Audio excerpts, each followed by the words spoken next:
welcome to the ANA eLearning Academy. Today we will have Doug Mudd presenting on the Parthia, the Forgotten Empire.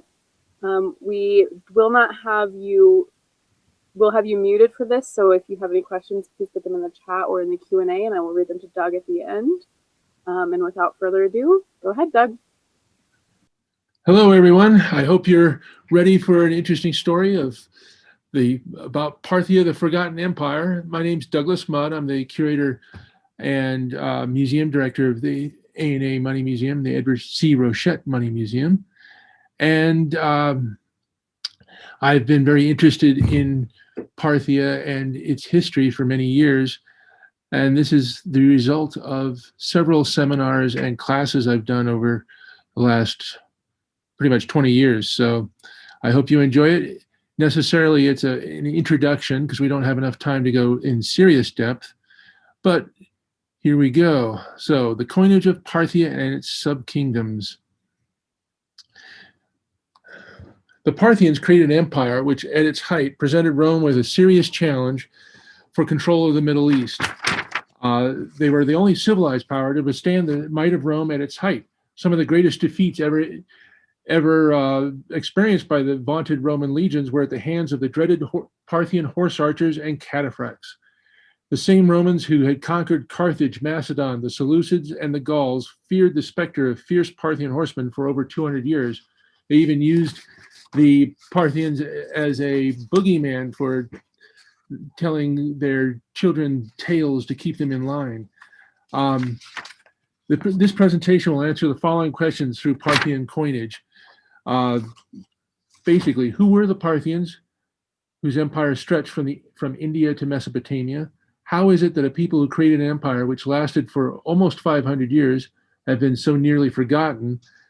And we will use the coinage of Parthia and its subkingdoms to outline the history of the empire and provide the tools to learn more about Parthian coins and history. So here we go.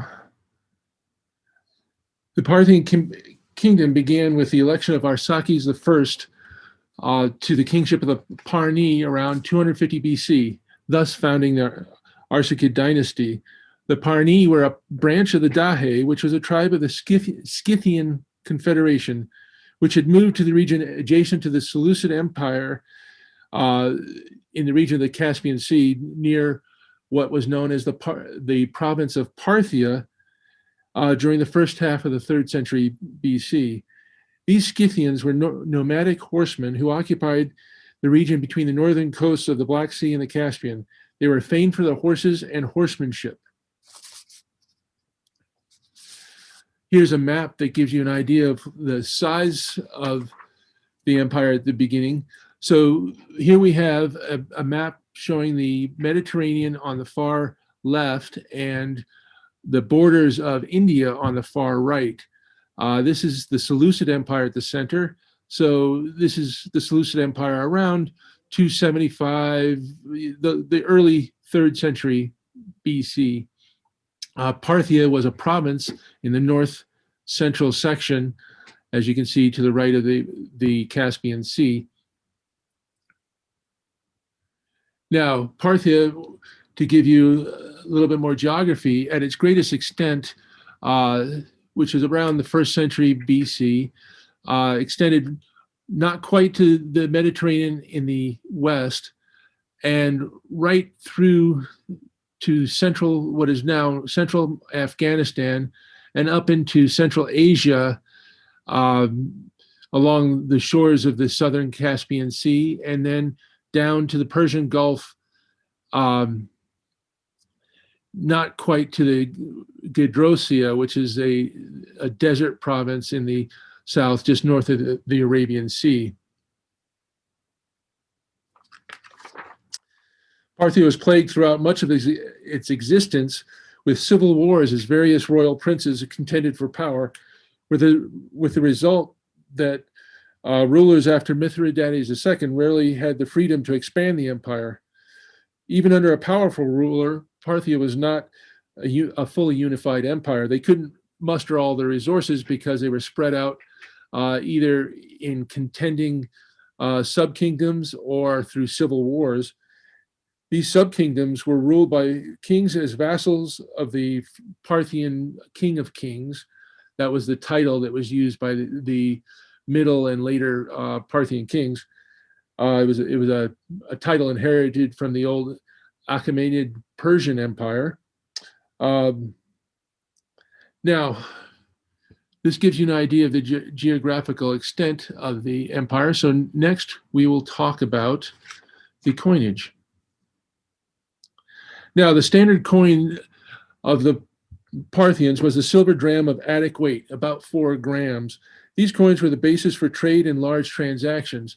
These coins were inherited from the Greeks. Alexander the Great had expanded his empire throughout the area that the Parthians occupied, and they were using Greek coinage through the region. So drams and tetradrams and denominations of that sort were common because this is what they found. The most common were the drams. The next most common denomination for the Parthians was the tetradram, which was minted exclusively at the Greek city of Seleucia in Mesopotamia. Now, Seleucia was at one time one of the greatest Greek cities in the world. It had been founded under Alexander the Great's successors. In fact, the Seleucus I, and was a great trading city on the Euphrates River. The dram and tetradrams are supplemented at the local level by bronze coinage, along with relatively rare silver fractions minted mostly during the early period of the kingdom. We know very little about the relationship of the bronze coins to the silver coins. We today call the bronze coins chalkoi, or the chalcus, with 4 chalcus or 1 chalcus being the standard, but we really don't know what the denominations were and how they related to each other during the Parthian period. Then we have some examples here of the different types of drams to give you an idea from early to later. At the left, we have a dram of Arasakis the first, the founding king. And then at the very right, we have a dram of Artabanos the fourth, or today, this ruler has been renamed Artabanos the sixth because we're constantly changing as we discover new information that has added extra rulers that didn't exist 20 years ago. Modern research is changing the Parthian ruler list constantly at this point. So, talking about the coins themselves, though, the most common type for Parthian drams featured the ruler's portrait facing left on the obverse and a seated archer on the reverse, representing Arasakis the first, the eponymous founder, surrounded by an inscription in Greek. The Greek legends were increasingly blundered after the 1st century BC, eventually giving way to a line of Pahlavi, which is the written version of Parthian, added to the by then unintelligible Greek legend. The designs of the coins moved from a Greek sculptural portrait style at the left towards an increasingly simplified and almost caricaturized linear style by the 1st century AD. Now, that's one of the things that's interesting about the Parthian coins, because as you can see here, the earlier coins are highly sculptural. They've got a lot of relief in them, but they get simplified over time. Not necessarily, simplification in this case is not necessarily less skillful. You can see that at the right, even though this is the primarily linear style, it does give a good impression of a real portrait. So the engraver was obviously talented, but just using a different style than the earlier Greek influenced artistic styles. Now, how to read Parthian coins. So the majority of Parthian coin inscriptions are in Greek and consist largely of the titles of the ruler, and perhaps some extra information. So in this case, on the left, you see a typical dram, and it says, Basileos megalou arsakou theopatru nikaterus. So basically, great king Arasakis, son of a god, or father is a god, and victorious. These titles were claimed by each ruler, and most often they were differentiated by the different elements of it. So each ruler can normally be identified by the titles they claim. On drams and bronze coins, Parthian kings used the dynastic name Arasakis, as on this dram I just described, making the portraits and titles pretty much the only way to identify most kings. They did not use their proper names except in very exceptional coins, a few coins here and there. Tetradrams, on the other hand, include a date based on the Arsakid era, which began in 247 BC, and sometimes use the king's proper name, though, especially with the tetradrams, the legends often fall off the flan, so it's harder to find them. But the date is especially important because it allows us to get close to the reign, and with those kings that we know the reign pretty well, we can then identify which king it is. But the portraits on both the drams and the tetradrams are, in most cases, identifiable enough so that we can name the king based on the portrait.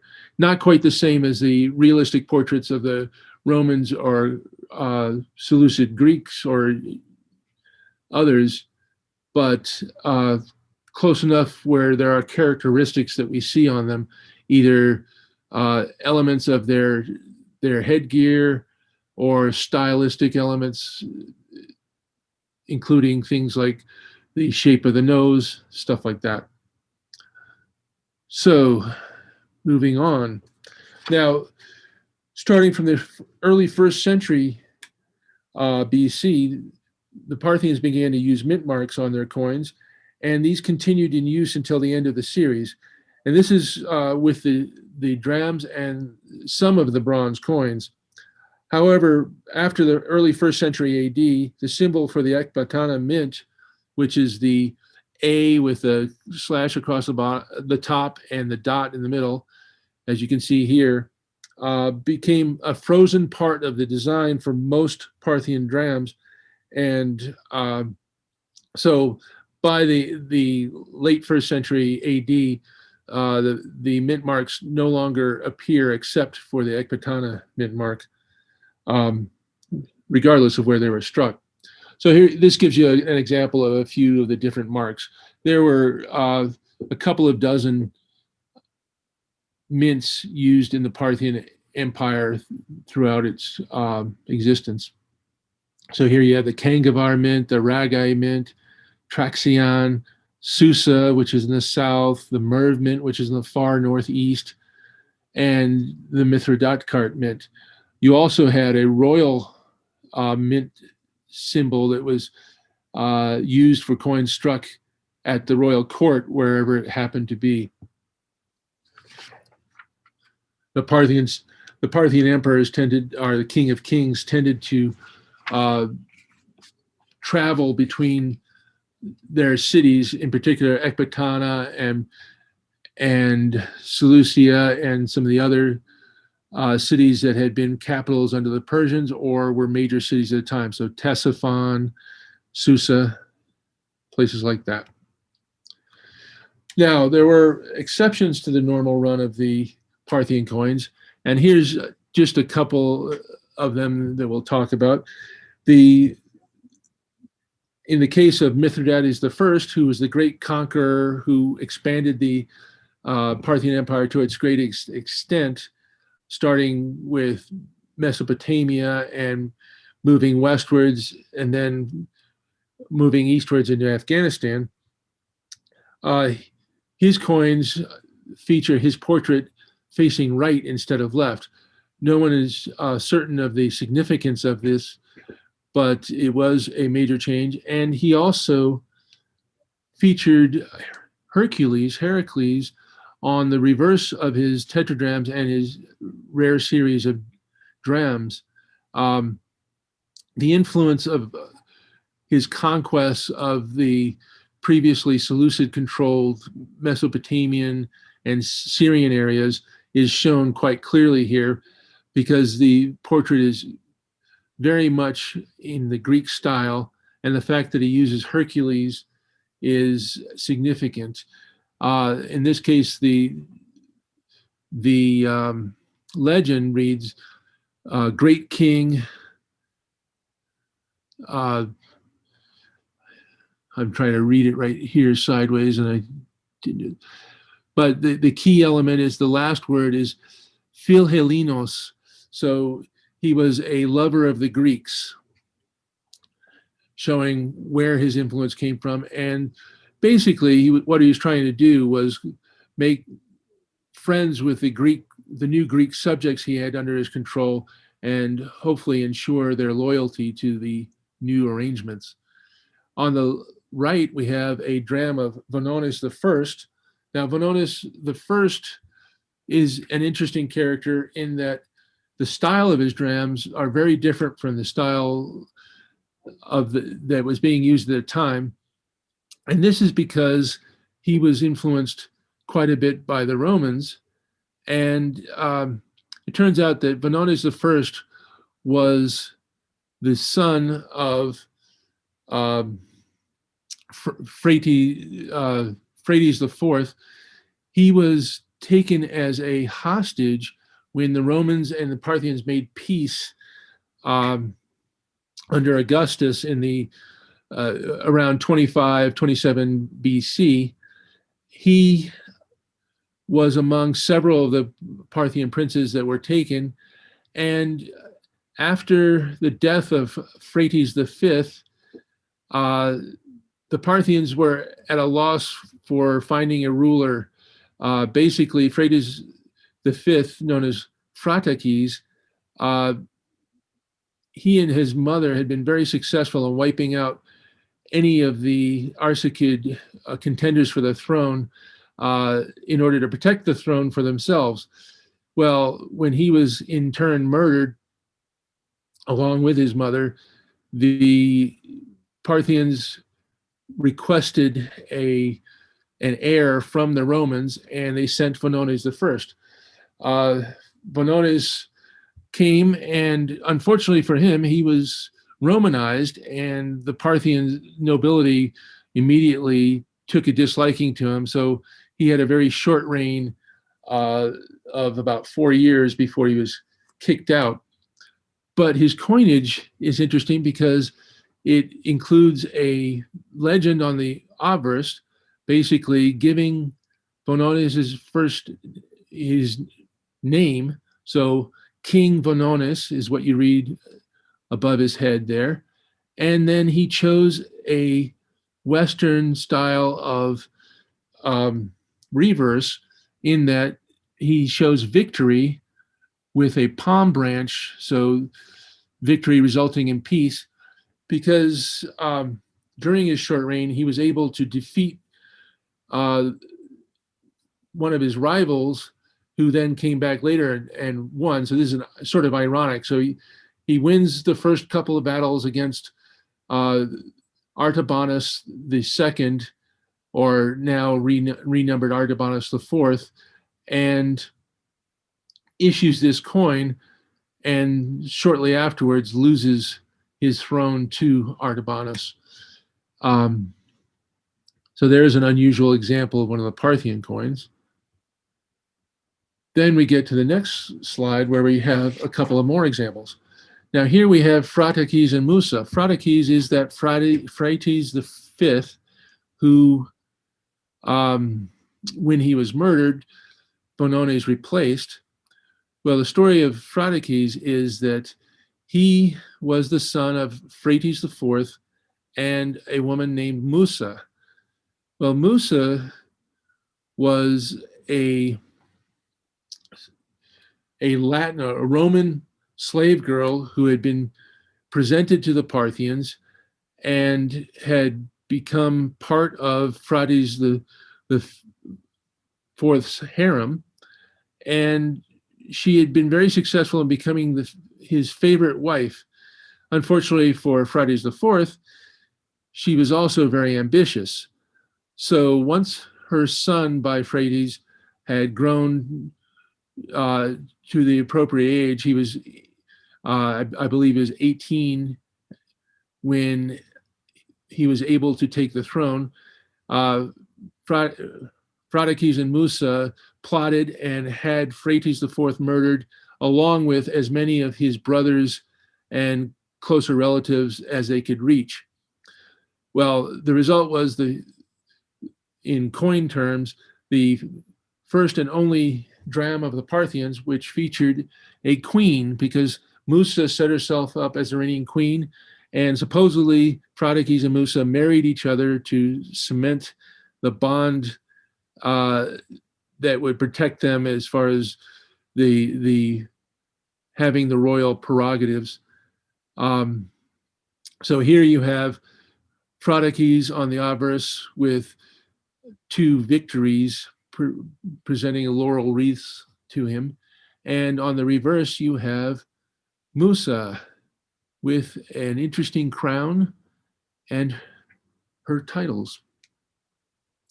The next coin is a coin of Osroes I, and in this example, what we have is a stylistic change.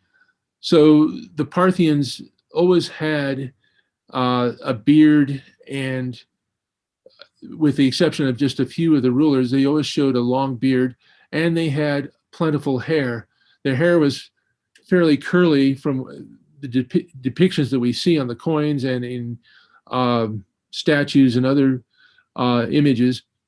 Well, Osroes I is the first of the rulers to show a style that would be popular later under the successor empire of the Sassanians.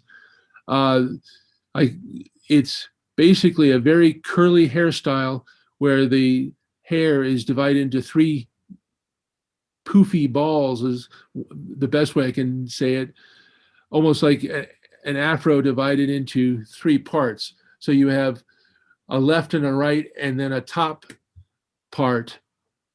This style would appear a couple of other times on the Parthian coins, most notably on those of Vologases V, and we'll see an example of that later.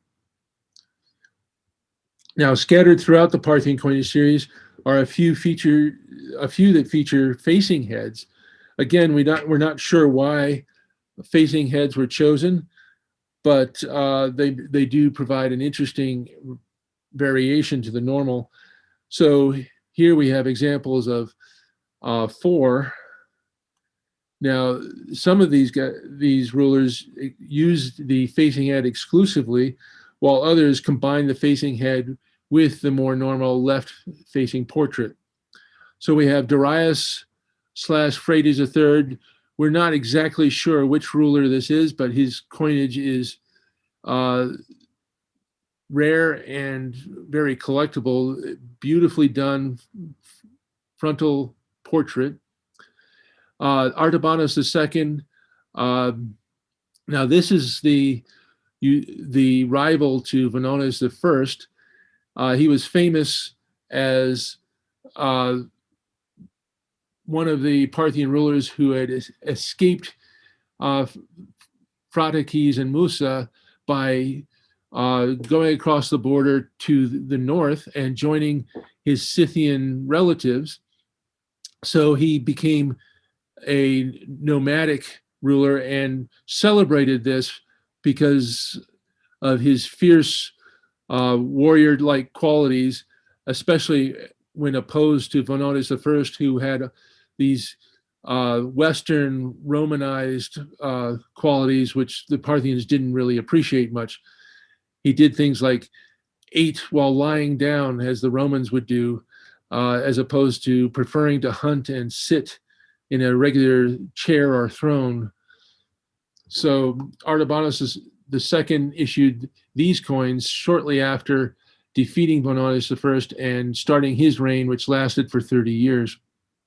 Vonones II is another ruler who had a facing portrait.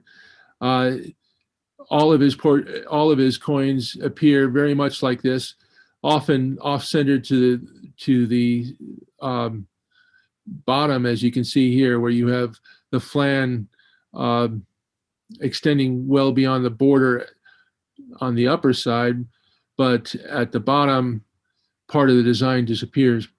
And then Vologases V, the next to last ruler in the Parthian Empire, produced a very interesting series of these facing portraits, again showing the hair divided into three basically balls that are obviously very curly and poofy in nature. This is another example of a linear Eastern sort of style, but it's quite effective in giving an impression of a portrait, but very, very different, as you can see here, from the ones of Darius or Artabanos II, which are much more realistic, closer to the Greek ideal of realism.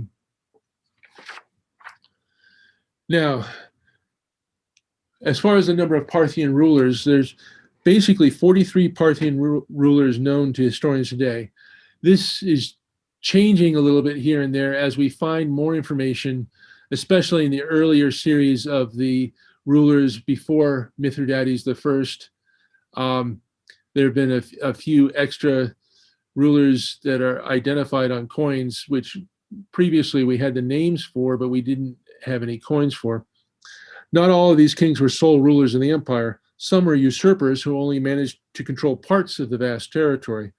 Some Parthian kings are known only from their coins, while others are known only through ancient historical and literary sources and through archaeology. The Parthian king list begins with Arasakis I and ends with Artabanos IV, now in the more modern references referred to as Artabanos VI, who was defeated and killed by Ardashir I, founder of the new Sassanid Persian dynasty in around 224 AD. Vologases VI, who had been the challenger to Artabanos IV, managed to hold out in Babylonia until about 228 AD, at which point the Arsacids Empire finally ended. The Arsacids themselves, though, a sub set of the Arsacids survived as rulers in Armenia until about 428 AD.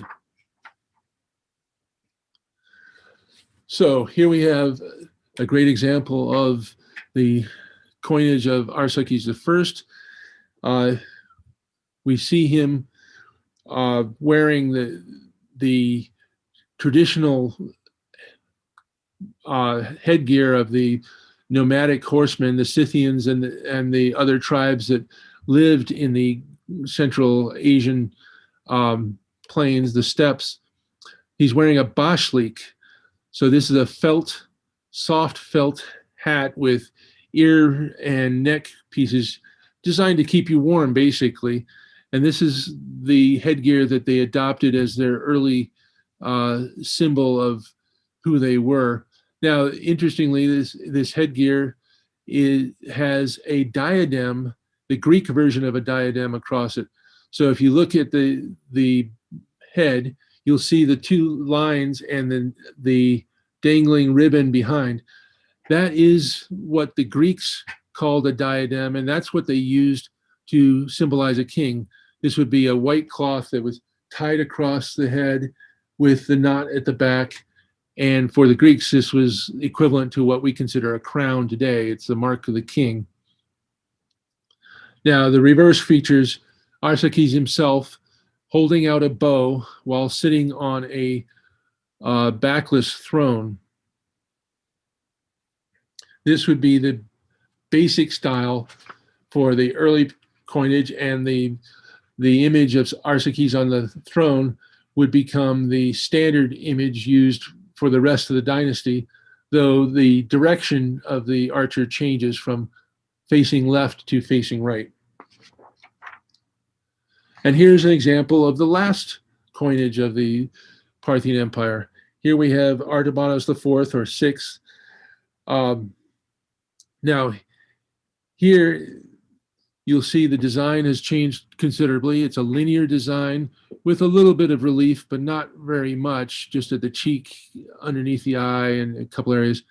He's got a split beard, and he's wearing the Parthian tiara, which was basically derived originally from the basilik, but it's changed to a stiff cap with pearls embedded on it and jewels or pearls on the ruff around the top of the tiara. You still see the Greek symbol of kingship, the diadem, so the ribbon that goes around the tiara and hangs out at the back with an exaggeratedly long bow and streamers. On the reverse, you can see the archer, still recognizably a figure seated on a throne with a bow. The mint mark for Ekbatana has changed into what looks like an X and a flat piece above, perhaps a table, but it's we know from the previous coins that it's basically a metamorphosis of what had been the mint mark for Ekbatana.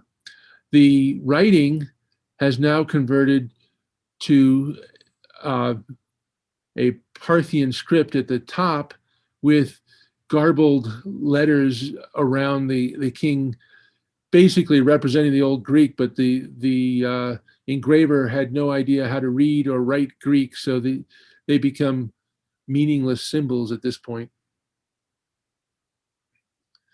Now, Artabanos IV set himself up as a rival to Vologases VI in 216 AD, and the civil war that followed stretched the already weakened power of the Arsacid dynasty.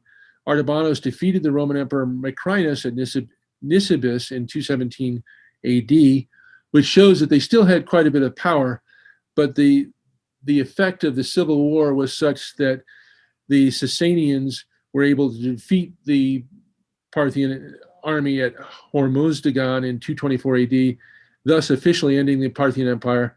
And though parts did manage to survive for a while afterwards, that was the end for the Arsacids in general. Here we have a map of the Parthian subkingdoms, and this is a start to discussing the coinage of the various subkingdoms of the Parthian Empire. These are the major subkingdoms. There were other smaller entities that existed at different times, but not for a very long, not for an extended time period.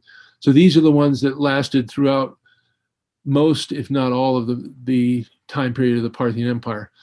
There were 7 major subkingdoms, and these were Diaban, Armenia, Atropatene, Kerosene, Elamais, Indoparthia, and Persis. Not all of them were under direct Parthian control, but all were under Parthian influence from the 2nd century BC through the early 3rd century AD. Now, Diaban was a western border kingdom of the Parthian Empire. It was usually ruled by a junior member of the Arsacid royal house. This kingdom never produced an independent coinage during the Parthian period. Not much is known about the region during these times, other than it changed hands several times between the Armenians, Parthians, and Romans. Another kingdom of which little is known is Atropatene. It changed hands between the competing empires several times and was a base from which usurpers operated on occasion because it was adjacent to the central areas of the Parthian homeland. And most notably, Gotarzes I used Atropatene as a base for taking over the empire during the 1st century BC.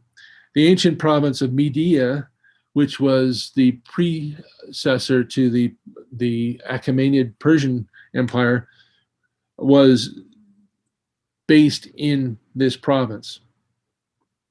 It also did not produce its own independent coinage. Then we get to Armenia. Now, Armenia was a major region, a major kingdom of its own before the Parthians, and would become one again after the Parthian period. Armenia first came under Parthian influence during the reign of Mithridates II, who defeated King Artabanos, the native king of Armenia, and took his eldest son, Tigranes II, later called the Great, as hostage. Tigranes was made king of Armenia in 94 BC by Mithridates II in exchange for territory. Tigranes was then invited by the Syrians to take the Seleucid throne. When Mithridates died, Tigranes turned on Gotarzes I, Mithridates' successor, and took Atropatene and Gorgione. This display of Armenian independence was short-lived, however, as Tigranes angered both the Romans and the Parthians. The Romans soon put an end to Tigranes' dreams of empire, and Tigranes' successors were forced to walk a fine line between Rome and Parthia in order to maintain their throne. Armenia thus became a pawn in the ongoing rivalry between Rome and Parthia. By the time of Nero, the accepted method for choosing an Armenian king was for the Parthians to name the candidate and for the Romans to crown him. The Armenians acquired an Arsakid dynasty with the accession of Tiridates, brother of Olagises I, in 66 AD, which was to last down to the 5th century AD, well after the fall of the Parthian Empire and the senior Arsakid line. The kingdom of Kerosene, located at the head of the Persian Gulf, was centered on the city of Charax-Spasinu, an important stop in the trade from Mesopotamia and points west to India. Kerosene was founded around 127 BC under can't pronounce this one, this is a difficult, Hyspaosines, and existed as an independent kingdom only for a short time before being conquered by the Parthians during the reign of Mithridates II, after which it maintained a semi-autonomous existence under its own kings until the fall of the Arsakids in 224 AD. Its coinage consisted mainly of silver tetradrachms, originally imitative of Bactrian types. The Bactrian Greeks were based in Afghanistan and produced a really wonderful series of coins for a century or two, with Greek inscriptions, which eventually gave way to Aramaic as the coinage became increasingly debased. So here you get an example at the left of a very Greek-looking coinage, stylistically not of the highest, but a decent style, and then clearly Greek legends, king, and let's see, yeah, he's got the name there, and then the date down below. Next to that is King Artabanos I from a century later, and you can see the style has changed quite a bit. Still a very strong portrait, just not quite as realistic. And the Greek is still good, it's still legible. Once you get to the 2nd century AD, the coins have changed quite a bit. They look very little like their originals, but they still feature portraits. But the Greek is no longer clear. I mean, partly because of the condition of this coin, but also if you can read the letters, they don't spell out anything clear as the earlier ones did. So the engraver almost certainly did not speak Greek by that time. Next we have Elymais. So Elymais, or Ilam, was a small kingdom with an ancient history. It was located at the foothills of the Zagros Mountains at the head of the Persian Gulf. Susa was its capital and a major trade center, and Susa was a major city for thousands of years in the region. After a short period of independence under Camnascheres I, Elymais was conquered by Mithridates I. After the death of Mithridates II in 88 BC, Camnascheres II was able to restore a measure of Elamite independence, and his dynasty was to endure until about 100 AD, when it was replaced by an Arsakid dynasty. The early coinage of Seleucid silver tetradrachms in good silver followed fairly soon afterwards by debased tetradrachms of increasingly Eastern style using Pahlavi, the written form of Parthian, for the inscriptions. Elamian coinage continued down to the overthrow of the Parthian Empire by the Sassanians. So here you have Camnaskares III on the left with his queen Anasazi. So this is a rare coin with good silver, produced somewhere between 82 and 73 BC. You also see this anchor symbol, which features quite a bit on the Seleucid coinage, and also appears, at least in one instance, on the Parthian coinage. Then you have Camnaskares V. You can see the style is still pretty good, and the silver is still good, slightly debased, but not by much.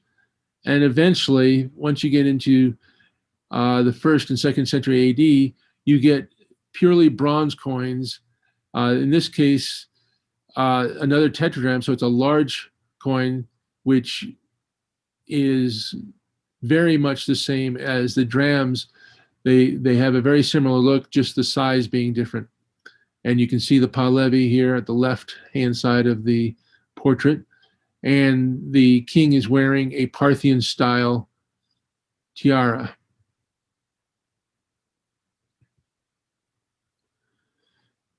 Now we get to Indoparthia. Now, the Indo-Parthian kingdom is a little bit different in that it was a kingdom based on conquests made by the Arsakids themselves. It was created by the Sakaroke or Saka, who were distant relatives of the Parthians. They invaded the eastern Parthian lands during the mid to late 2nd century BC. Phraates II was killed fighting the Saka, and it was Artabanos I who was finally able to exert a measure of control over the western Saka in the region of Merv, Margian, and Aria, which are all in the Central Asian area above, either just at the borders of Afghanistan or north of modern-day Afghanistan. And we know that the Parthians gained control of these areas because of the coins that they struck there. Parthian control was fully restored over these regions during the reign of Orodes I. The Indo-Parthian kingdom was founded by the first of several kings named Gondophares in the late 1st century BC. Gondophares, as well as being a Saka king, was a member of the Seren family, one of the 7 major noble houses of the Parthians. So the Seren family was the Parthian clan or Parthian noble family that produced most of its generals. So it was a military-oriented clan. The different clans among the Parthians had different specialties.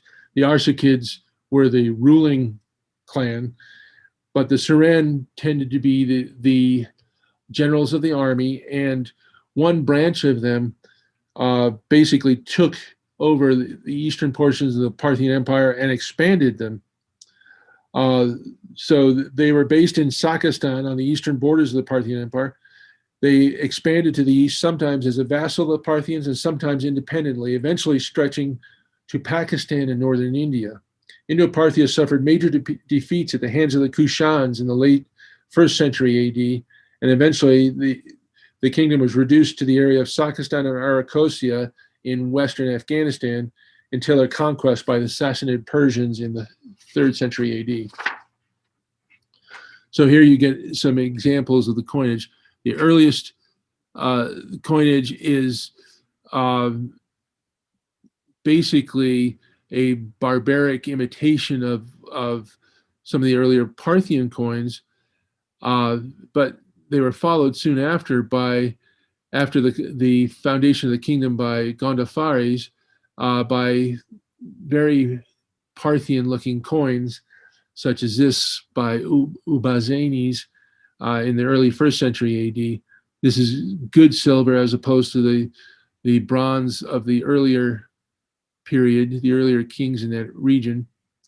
and then followed in the middle of the first century AD by coinage that's deviating from the original Parthian designs, but still following recognizable derivations of them. You can see that the language here, you've got debased Greek, but on the reverse, you have Pahlavi.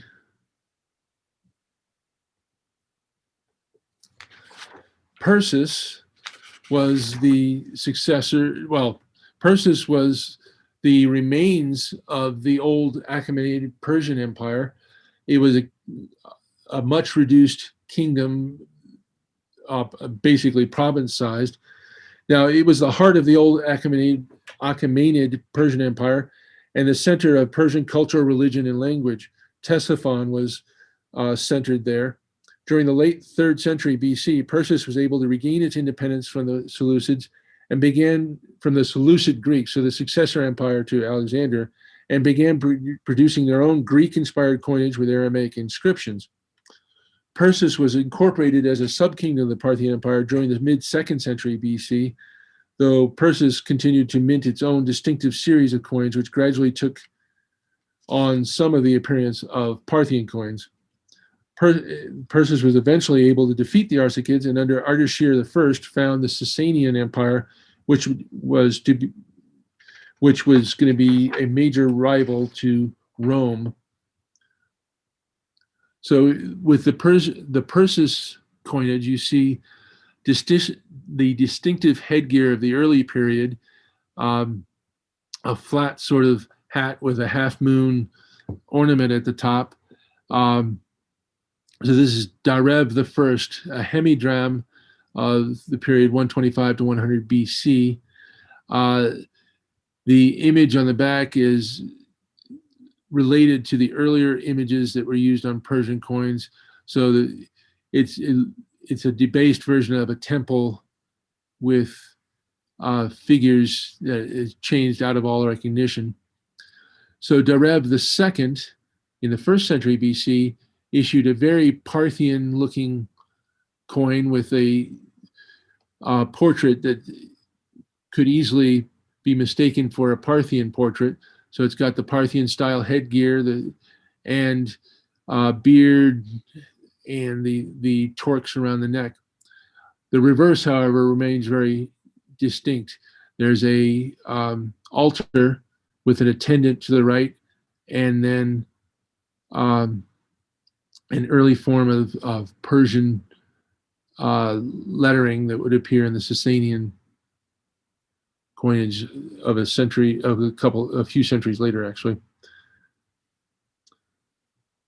So with that, we'll go into the Sassanians for just a second because they're the successors. The kingdom of Persis was eventually able to defeat the Arsakids, and they founded the Sassanian Empire, as I said. And the Sassanian Empire, while keeping a lot of the Parthian features, such as their reliance on cataphracts and horsebowmen, were a whole different level of enemy for the Romans and later the Byzantines. They became their greatest foe until the appearance of Islam and the Arab conquest of the Middle East during the 7th century AD. A major reason for the virtual disappearance of Parthia from history is due to the Sassanians, because they worked very hard to erase the memory of the Parthians from the historical record, which has helped partly because the Parthians were not great writers themselves. They left architectural remains in abundance and other types of remains, but they were primarily an oral culture, and the Sassanians would adopt much of their oral history, but also change it so that under the Sassanian histories, Parthia lasted for no more than about 250 years. They considered the Parthians, despite their similar backgrounds, as not truly Iranian, so they weren't related to the great Achaemenid Persians or to the Persians as they were in the Sassanian Empire. So they weren't good enough, and they cut them out of the history as much as they could.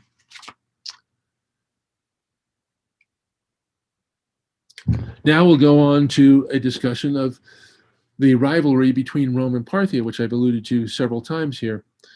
Now, the Romans and Parthians fought a series of wars, beginning with Crassus's invasion and defeat at the Battle of Carrhae in 53 to 52 BC, and ending with Macrinus's defeat in 217 AD, thus beginning and ending their relationship with Rome with great military victories over the famous Roman legions and their invincible reputation. It became clear to both sides that a natural boundary existed in northern Mesopotamia beyond which it was difficult for either side to maintain a permanent foothold, and this would become the effective border for centuries between the two. The Parthians were generally less aggressive than the Romans and generally sought to maintain the status quo, particularly with regard to Armenia, in part because they were constantly fighting civil wars amongst themselves and trying to suppress internal rebellions, or they were defending their eastern borders, which their northern and eastern borders were open to the Great Asian Steppe, where there were constant changes in various very aggressive horse tribes, which the Parthians were constantly having to defend themselves against. Here you have an interesting coin. It's not Parthian, it's a Roman coin. It's a denarius of Augustus, and it's related to the defeat of the Roman legions under Crassus. Now, at Carrhae, Crassus had approximately 40,000 troops, of whom basically a little over 10,000 escaped, 20,000 were killed, and 10,000 were captured by the Parthians. So this was a great defeat and a humiliation for the Romans. The Parthians captured the Roman standards and displayed them in their capital. Well, Augustus in 25 BC was able to negotiate a peace treaty with the Parthians because technically they'd been at war throughout that period. And as part of the peace treaty, the Parthians gave back the Roman insignia, the legionary eagles and other insignia that had been captured. And so on the reverse of this coin, you see a Parthian holding forth one of the Roman standards. Now, Augustus used this as a way to celebrate a great victory over the Parthians, even though it was more of a peace treaty than any victory that Augustus won. But a great example of the use of coinage for propaganda. Here's a map that shows the border area where most of the disputes occurred. So it shows the primary areas of conflict between the Parthians and the Romans. The conflict centered on the upper reaches of the Euphrates in western Armenia and northeastern Syria. There were exceptional periods when either the Parthians or more often the Romans were able to break through and beyond the border areas, as when Orodes II's son, Pacorus, was able to occupy much of Asia Minor and Syria between 40 and 38 BC, or Trajan's famous invasion and near destruction of the Parthian Empire in 117 to 118 AD. So you can see this whole region was fought over for all these centuries, and you see major battles and sieges that occurred at Hatra, Nisibis, Carrhae, and Ctesiphon, which was captured by Trajan. Now, the Romans invaded Parthian territory under Crassus, Mark Antony, Nero, Trajan, Lucius Verus, Marcus Aurelius, Septimius Severus, Caracalla, and Macrinus. The only lasting result of these invasions was the takeover of part of northern Mesopotamia by Trajan in 116 AD, which was a permanent loss to the Parthian Empire, and which was enlarged under Lucius Verus in 165 AD. Roman emperors often issued coins celebrating real or imagined victories over their Parthian neighbors. Now, this coin is a coin of Trajan, so it's a very real victory, but not a very long-lasting victory in that Trajan died while on campaign in Parthia, and as a result of that, the Parthians and the citizens of the major cities there revolted, and Hadrian struggled to get the Roman army out in one piece and returned most of the area except for the parts of northwestern Mesopotamia, which became a part of the Roman Empire.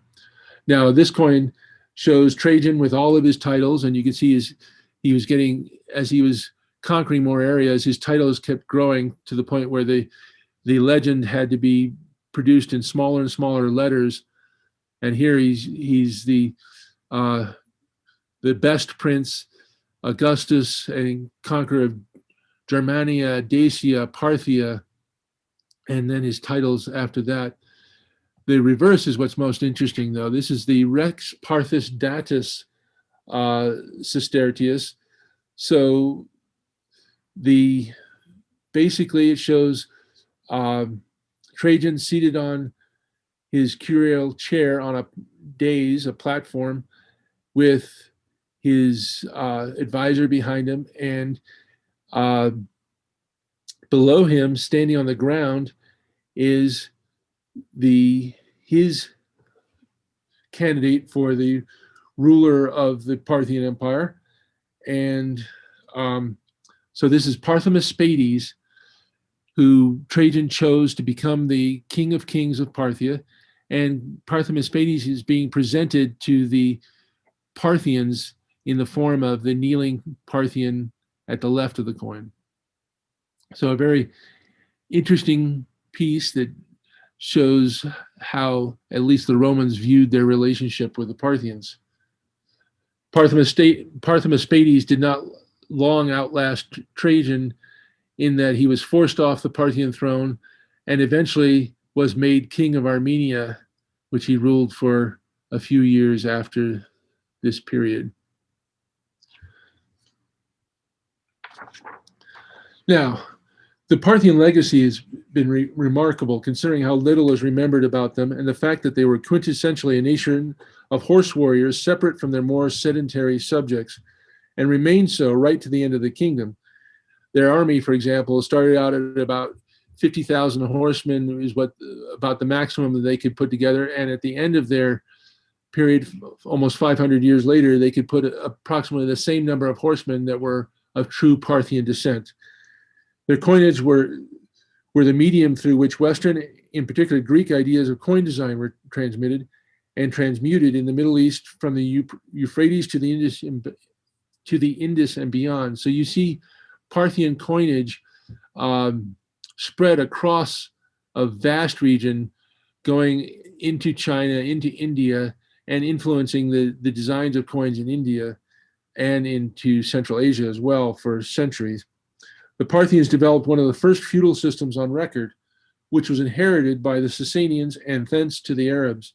The Persian epic history includes lengthy portions from the Parthian era. The Parthians had a great oral tradition in keeping with their nomadic background and greatly valued bards and storytelling. The Parthians also left a legacy in art and architecture, creating a style that mixed Hellenism with native Persian influences, particularly in ornamental ironwork.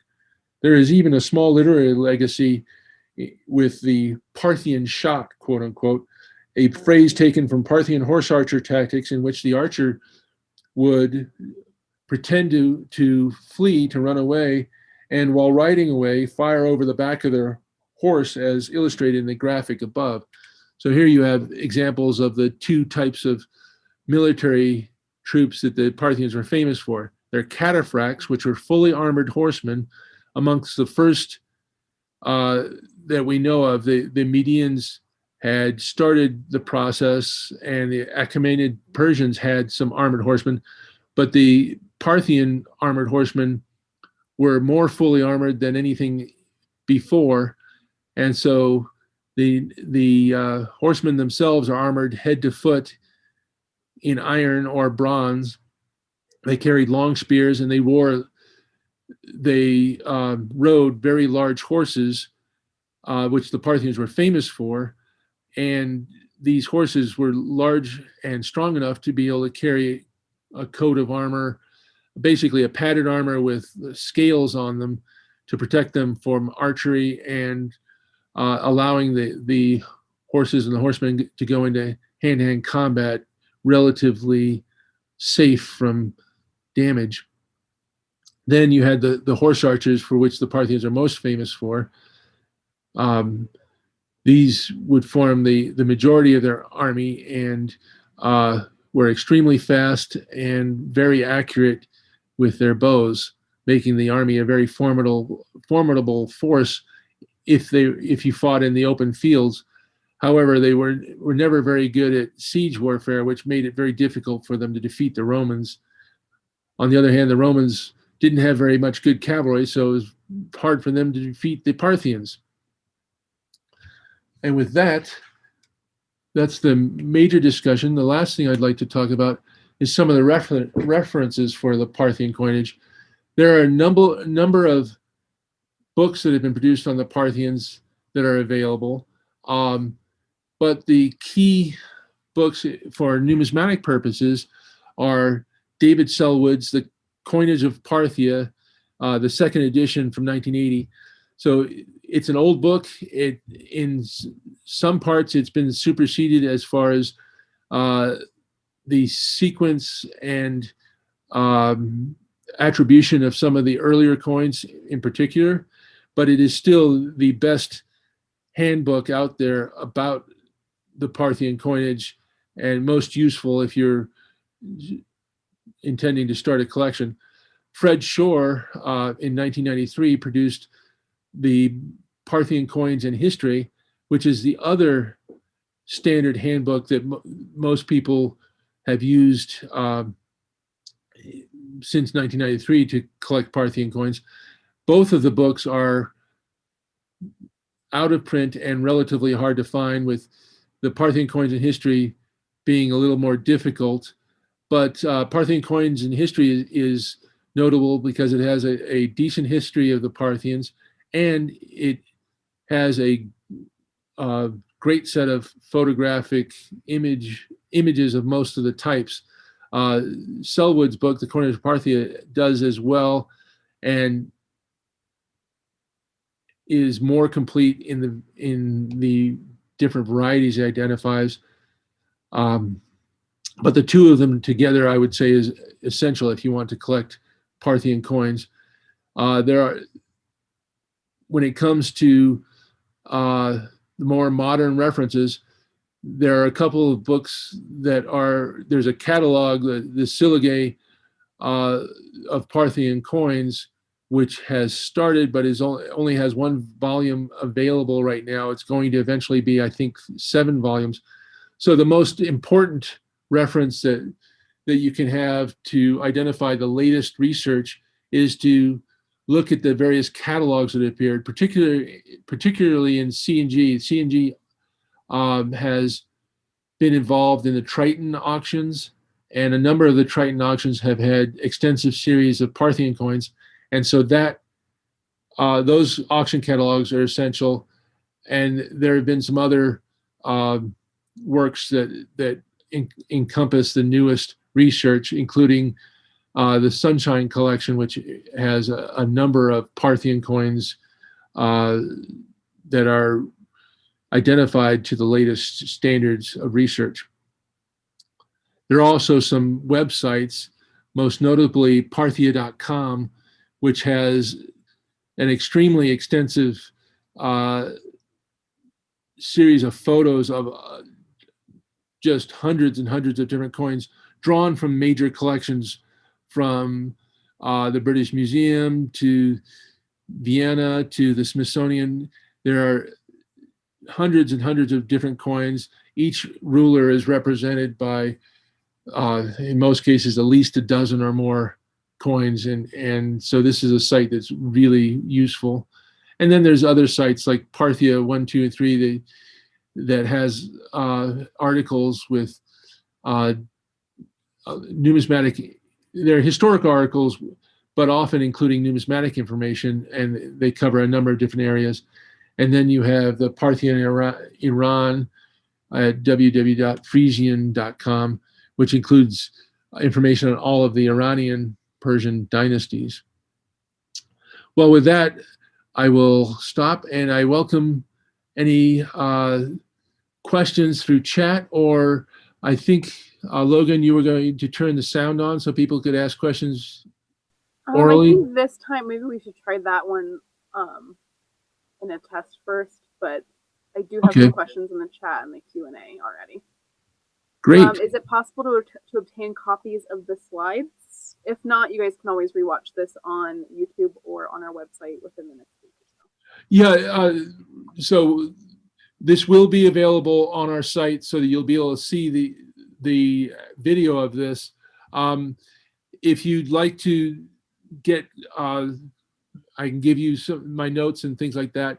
You can send an email to me at mud@money.org, and I will be happy to send you some more information. Just let me know what exactly you want, and we'll go from there.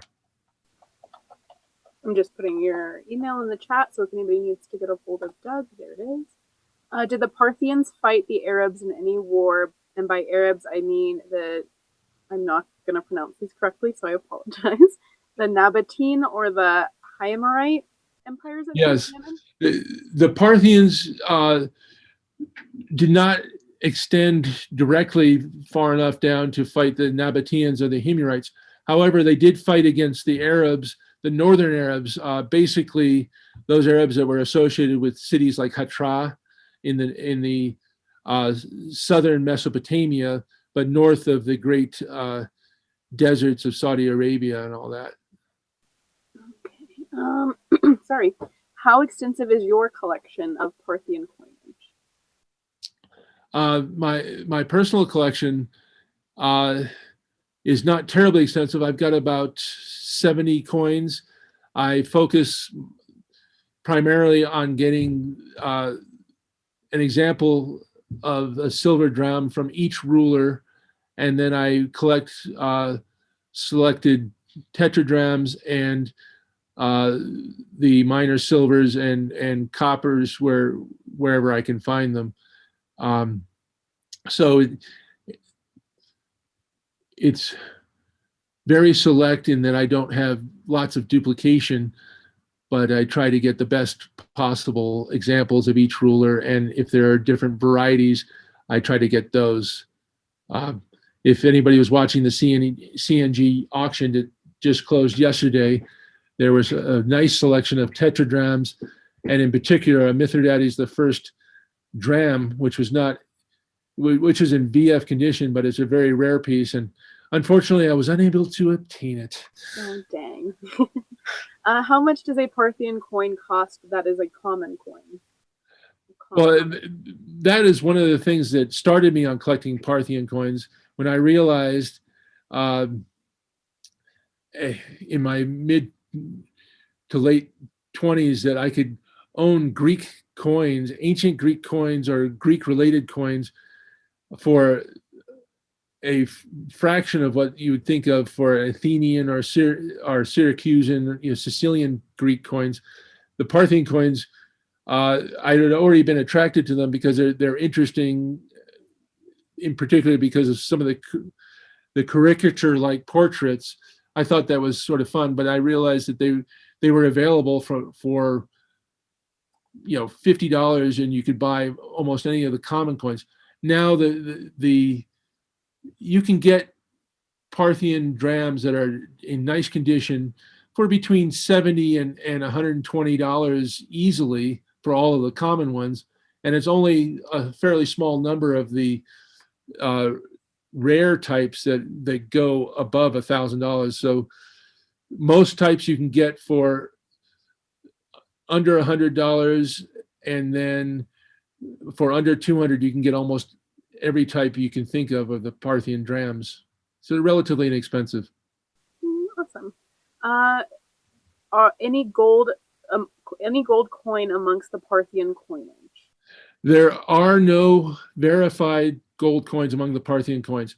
There are a couple of examples that have been proven to be fakes that appeared about 25, 30 years ago, but they were fairly quickly identified as fakes that were produced in the Middle East. Basically, they came out of Lebanon, which is it's a very different situation from the Sassanian coinage, where the Sassanids did produce verified, proven gold coins among a few of their rulers. All right, I think this is the last one I have. Are there many forgeries? It's interesting. If you're talking about contemporary counterfeits, there are not a large number of those with the Parthians compared to some of the other Greek types and other types in that region. Partly because not that many people are aware of the Parthians, so there hasn't been that much interest in counterfeiting them, as opposed to, say, the Bactrian coinage, which is counterfeited extensively. So I haven't seen huge numbers of those. So it's not as much of a problem for them. As far as ancient counterfeits, you also don't see a whole lot of them. It's interesting that the Parthians were the intermediary. They were between East and West. So they became the great merchants that controlled that trade that developed between China and Rome and India and Rome. And as such, their coinage was important for them to produce. And it's interesting that a lot of the Parthian coins will be found overstruck on Roman coins. So they would take the Roman coins, and rather than let the Roman coins continue on their way to the east, they would restrike them into a Parthian coinage, which could then be used to the east or west. And I think I got one more now. There is an Arabian kingdom. Its name is Gera on the western side of the Persian Gulf. How about its coins? I'm not aware of any coins from Gera. Not all of the kingdoms that existed in that area in that time frame issued coins. So if there are any, I'm sorry, I'm not aware of them. I have not seen any of that region. All right. Well, thank you so much, Doug, and for everyone for tuning in. If you would like to see any more webinars, you can go on our website and find all of the ones that we have scheduled. I think we have up to April scheduled. If you have any questions for Doug, his email is in the chat, and we hope to see you on some more webinars. Thanks, Doug. Thank you.